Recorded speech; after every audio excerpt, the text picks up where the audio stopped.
व्रत है, ये कायिक व्रत कहा जाता है, जिसमें हम फलाहार रहते हैं, दुग्धाहार रहते हैं या जल पीकर रहते हैं। इसके द्वारा अगर मानसिक व्रतों की स्थापना नहीं हुई तो कायिक व्रत का कोई महत्व नहीं है। आजकल तो व्रत का उपहास किया जाता है, व्रत का उपहास किया जाता है।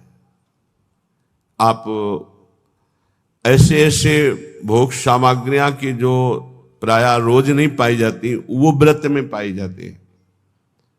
सवा के चावल की खीर हम रहे, हमने देखा है, बढ़िया मेवा डालकर सवा के चावल की खीर, कूटू की पूड़ी और बढ़िया सब्जी, घिया आलू, ऐसे उनकी सेंधा नमक घी से बढ़िया पकी हुई, क्योंकि आज फलाहार पाना ना, उसका सिंघाड़े का हलवा, ऐसे विविध प्रकार की। काय को उपहास कर रहे हो, ये व्रत है? एक दिन में मर जाओगे, कूटू और सिंघाड़ा और दुनिया की चीजें इकट्ठा कर रहे हो। अगर कोई कायिक व्रत रहना है तो उसका फल है मानसिक व्रतों की प्राप्ति होनी। देखो सिद्धांत को समझना, केवल कायिक व्रत रहकर जबान की वृत्तियों का पोषण कर रहे हो, इतने इतने पदार्थ मिलते हैं, आप खरीद ला सकते हैं। एकादशी हो, आप खरीद लाइए जाकर के, हजारों रुपया लगाकर आप भोग सामग्री, इतनी जो शायद है कि व्रत में जो नहीं रहते वो उतना नहीं पाते होंगे। हम कायिक व्रत का उपहास करते हैं। कायिक व्रत तभी माना जाएगा जब एक भुगतम, एक बार केवल, वो भी बहुत अल्पा। अगर जल से काम चल जाता है तो जल ले लीजिए, जैसे आप एकादशी व्रत रहते हैं। धन्यवाद, बहुत बड़ी बात है, बढ़िया है। इन व्रतों का फल है मानसिक व्रतों में पहुंचना। अगर आपके अंदर ये मानसिक व्रत जागृत नहीं होते तो आपका कायिक व्रत सफल नहीं हुआ। और मानसिक व्रतों से इन अष्ट पुष्पों की प्राप्ति होती है। इन अष्ट पुष्पों की आराधना से भगवत प्राप्ति होती है। सिद्धांत को समझना, सिद्धांत को अगर नहीं समझोगे तो बाहरी तुम्हारी वृत्ति मान्यता की बनी रहेगी। इसलिए हमारी बाहरी मान्यता नहीं है।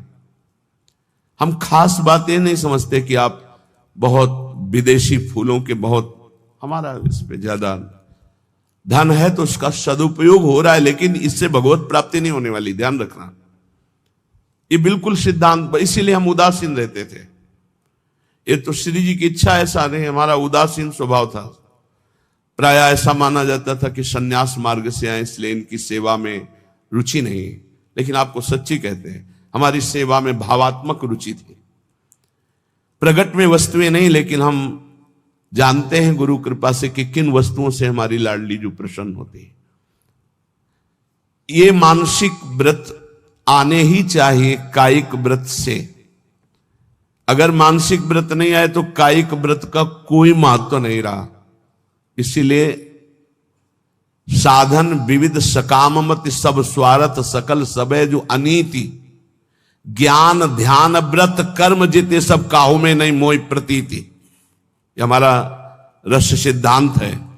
ज्ञान ध्यान व्रत कर्म जिते सब काहू में नहीं मोय प्रतीति। रसिक अनन्य निशान बजायो एक श्याम श्यामा पद प्रीति। श्री हरिवंश चरण निज सेवक बिचले नहीं छाणी रस रीति।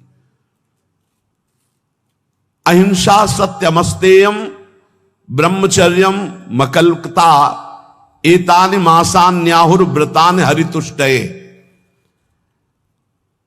हरितोष व्रत,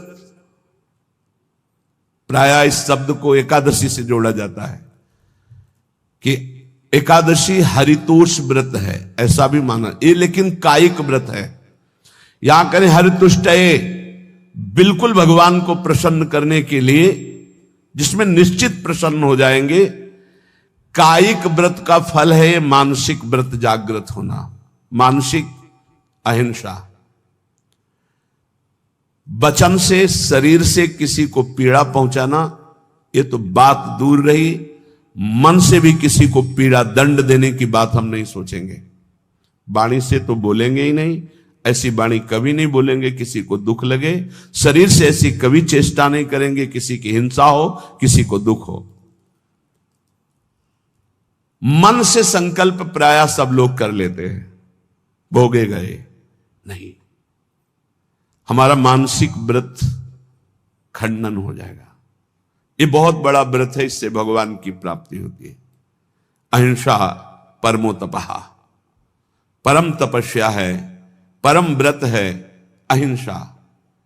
मन से, वचन से, शरीर से, किसी भी तरह से किसी को दुख ना पहुंचाना अहिंसा है।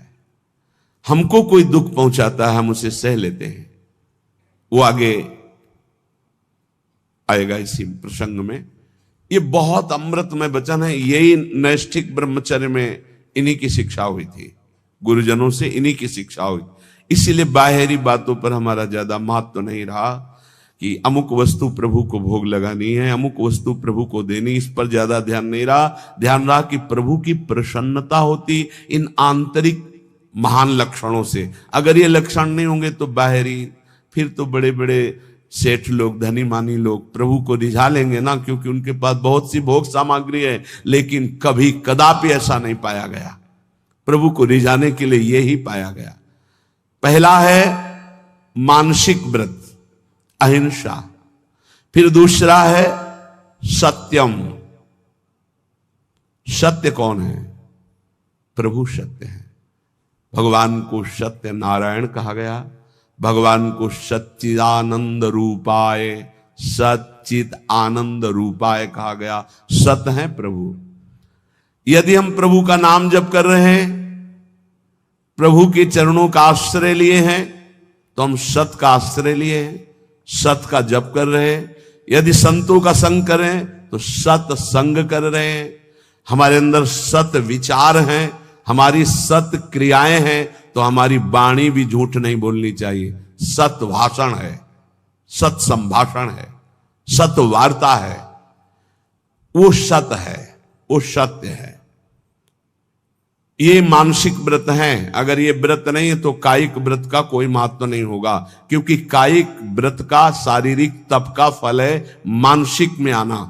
जैसे प्रगट सेवा का फल है मानसिक सेवा में आना, जैसे देह भाव की क्रियाओं का फल है देह भाव रहित होकर स्वरूप में स्थित होना। ये आंतरिक बातें समझो, सिद्धांत जो परम पद प्राप्ति का है। तीसरा है अस्तेयम। किसी की भी कभी कोई वस्तु ना उठाना, चोरी ना करना। जैसे माना कि मार्ग में तो आपका क्या अधिकार है? आप वैष्णव हैं, बिल्कुल वैसे ही पड़ा रहने दो।